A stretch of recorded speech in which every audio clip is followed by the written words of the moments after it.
Olá, meus teologandos! Sejam bem-vindos à nossa sala de aula virtual, o nosso cantinho do saber, espaço do conhecimento. Você está no módulo Teologia Sistemática. E dentro da teologia sistemática, estamos vendo a doutrina de bibliologia. E dentro da doutrina de bibliologia, nós estamos tendo um resumo da crítica textual. Na verdade, estamos tendo uma introdução à crítica textual. Você é o meu convidado para juntos desvendarmos, nos debruçarmos um pouco mais sobre esta importante ciência para os estudantes da Palavra de Deus. Vamos juntos, mas peraí. Antes, deixa eu ficar aqui no meu cantinho para caminharmos juntos nessa importante doutrina, ciência, que nos ajuda a estudar a palavra de Deus. Está aqui o nosso versículo para todo o nosso curso, 2 Timóteo 3, 16 e 17. Vamos aos nossos assuntos. Estamos vendo bibliologia. Esta é a Bíblia, é o assunto, a doutrina bibliologia dentro do módulo Teologia Sistemática. E dentro da bibliologia, estamos vendo crítica textual, uma introdução. Neste primeiro resumo, nós vamos ver definições e a teoria da transmissão do texto bíblico. Vamos aos nossos assuntos. Antes de começar os assuntos, vamos para algumas indicações de leitura.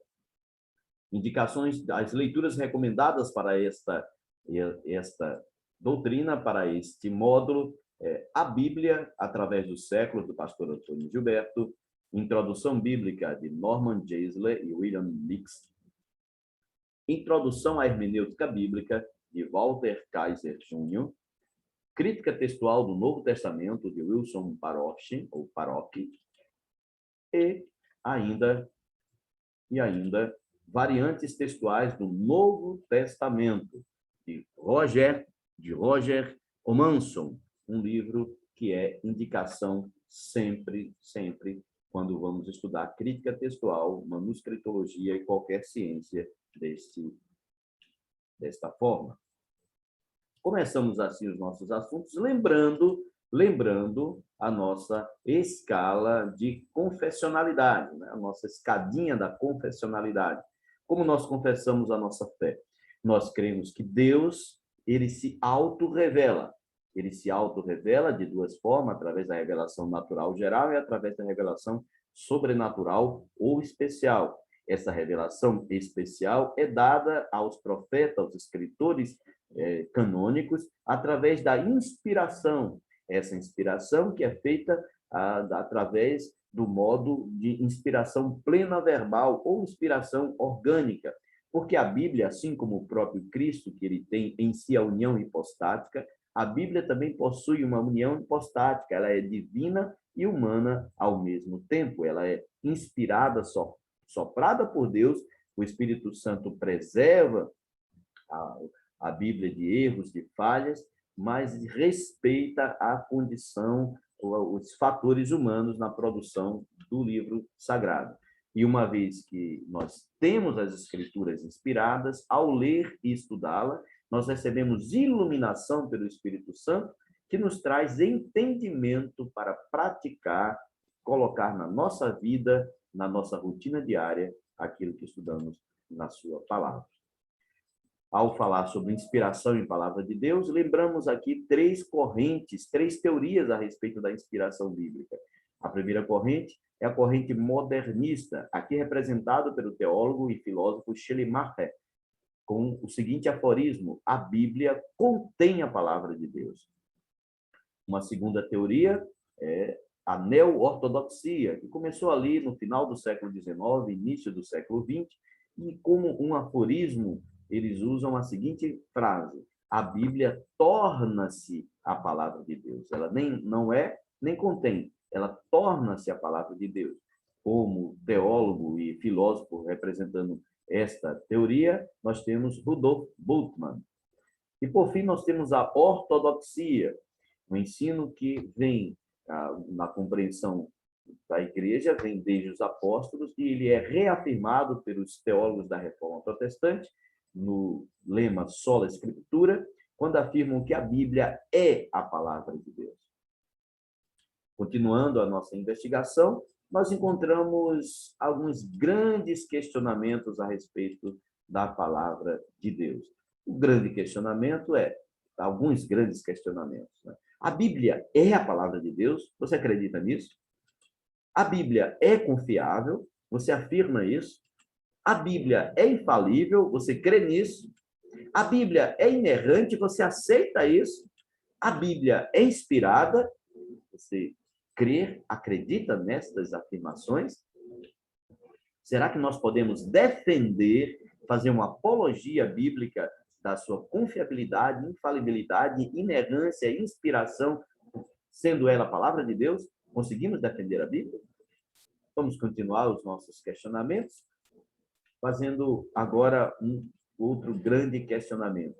Se a Bíblia é inspirada, qual texto é inspirado? Qual texto da Bíblia é inspirado? Por que estamos dizendo isso? Por que nós falamos disso? Porque a Bíblia é um livro muito antigo e nós nos deparamos, ao estudar a Bíblia, nós nos deparamos com três abismos. Três abismos. É o abismo do tempo, é o primeiro abismo, o abismo da cultura e o abismo da língua, do idioma. São os três abismos de dificuldades na hora de compreender e interpretar a Bíblia. Isso por quê?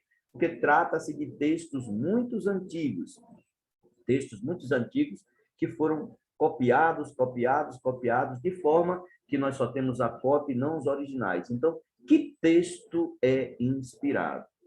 É para que saber que texto foi inspirado e qual cópia confiável nós podemos usar da Bíblia, é que existe a ciência da crítica textual. A crítica textual é essa ciência que vai nos aproximar do texto original. Por isso, nós preparamos algumas definições e conceituações acerca da crítica textual. Olha, veja bem. Manuscritologia, baixa crítica e crítica textual são nomenclaturas para a mesma ciência.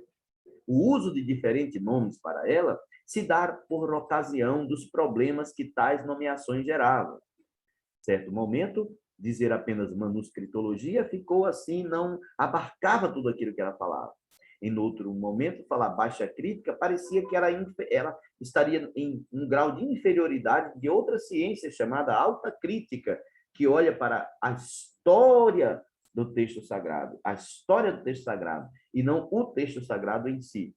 Então, enquanto a alta crítica olha para a história do texto e suas nuances, a baixa crítica olha para o texto em si.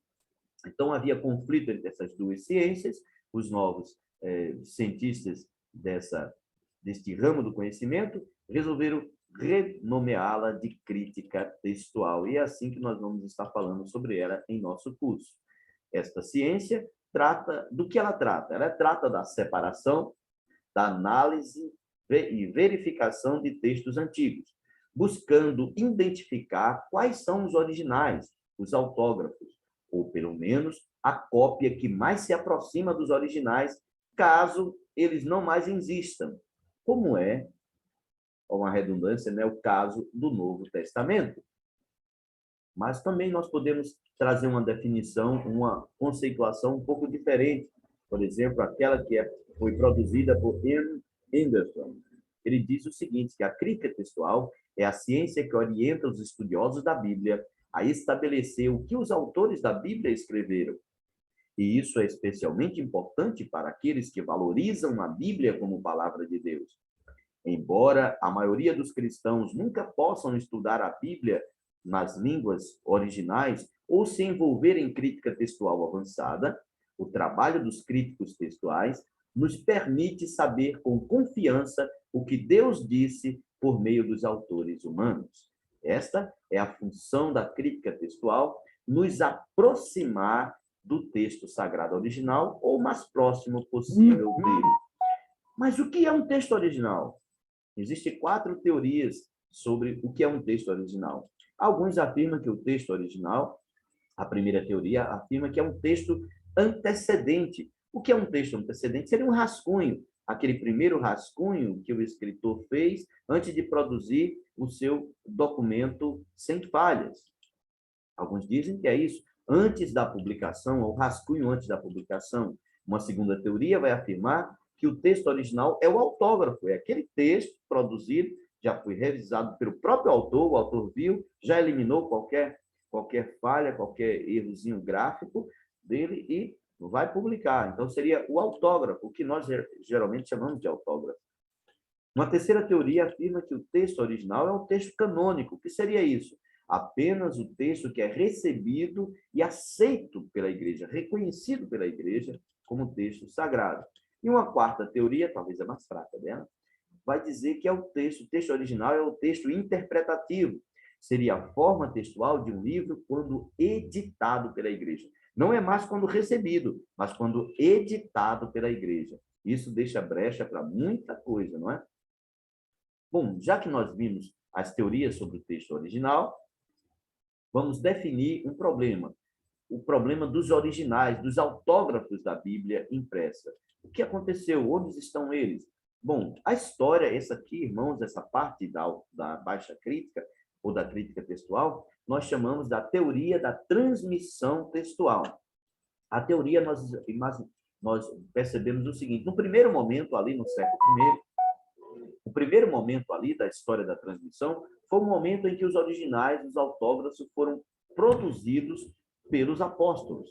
No segundo momento, os originais foram sendo copiados à mão. É a origem da manuscritologia. No terceiro momento, os originais foram se perdendo por causa do tipo de material, pelo seu uso e outros fatores. Os originais foram se perdendo. E, com isso, foi necessário ter um processo contínuo de cópias das cópias, que durou cerca de 1.400 anos. E, por fim, nesse período, essas cópias vão sendo espalhadas pelo mundo de então, Alexandria, Constantinopla, Catargo, Roma, vão sendo espalhadas essas cópias, até que, em 23 de fevereiro de 1455, Johann Gutenberg, na Alemanha, coloca em funcionamento a sua prensa, editando pela primeira vez um texto em uma prensa mecânica, pondo fim à era da manuscritologia, começando agora a era dos livros impressos. Essa aqui é o primeiro gráfico sobre a teoria da transmissão do texto sagrado. Essa teoria, então desemboca no tema do desenvolvimento manuscritológico e as classificações dessas etapas. Como foi que se deu? Que acontecimentos marcou cada etapa? A primeira etapa é a etapa do século I, que vai ali todos os anos do século I, né? Do ano 1, embora que Jesus tenha nascido mais ou menos 6 anos antes do ano 0, como nós marcamos, até o final do primeiro século, se dá a produção dos autógrafos, dos originais pelos apóstolos. No século I, a partir do ano 101, até o ano 325, no caso, no século II, né, do final do século I até o século IV, o ano 325, nós temos aqui o período da reduplicação. Isso aqui é a teoria da transmissão textual. A segunda fase é a fase da reduplicação. Então, e uma terceira fase é a fase que vai do século IV, do ano 325, até o ano de 1500, o período chamado de padronização, a fase da padronização. Uma terceira fase, que vai do ano 1500 ou 1501 até o ano 1648, é chamado período da cristalização. E uma quinta fase, que vai do ano de 1648 ou 1649 até os dias atuais, que é chamado período de crítica e de revisão constante nessa teoria da transmissão do texto sagrado. Mas vamos ver o que aconteceu em cada fase, nessa classificação, o que aconteceu em cada fase. No século I, até o ano 100, vai acontecer a produção dos originais, dos autógrafos. Isso não tem nem o que falarmos muito, né? Se deu as primeiras perseguições, coisa e tal, e a produção dos autógrafos até mais ou menos a última década deste século. No próximo período, que vai do século II até o ano 325, no século IV, é o período da reduplicação. E o que aconteceu nessa época? Esse período ele é dividido em duas fases. Ele é dividido no período das cópias dos autógrafos, as cópias, vamos dizer, umas cópias originais até o ano 150, e o segundo período, que é o período da cópia das cópias, que vai até o ano 325. E por que foi necessário que houvesse tantas cópias? Porque as causas disso foram as perseguições, a destruição da Bíblia nas perseguições, a deterioração dos originais, por causa do material que eles eram produzidos. Houve essa deterioração dos pergaminhos e dos papiros, e o problema geográfico, que as cópias foram, as primeiras cópias e mesmo os originais foram sendo espalhados por essa ampla área geográfica, dificultando o acesso. Então, foi necessário haver cópias e cópias e cópias para garantir o acesso ao texto sagrado. Continuando aqui a nossa viagem sobre a teoria da transmissão, temos a terceira fase, a gente vai do século IV até o ano de 1500, é o período da padronização, e marcas desse período é o fim das perseguições e financiamento do imperador Constantino à produção de Bíblia. Constantinopla se torna um centro cultural da língua grega, preservando muitos manuscritos originais e cópias originais.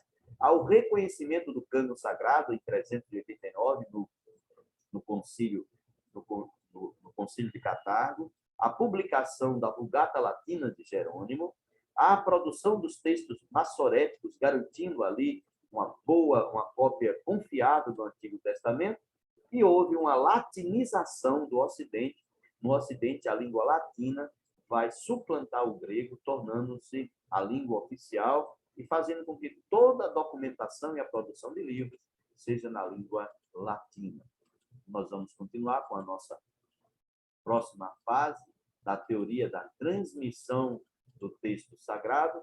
É a fase que vai do século IV até o ano de 1000, que vai do ano de 1500 até o ano de 1648. Uma fase muito rica. O que acontece nesse período? Nesse período é produzida e publicada a Bíblia Poliglota Complutense, pelo cardeal Francisco Mendes Cisneros.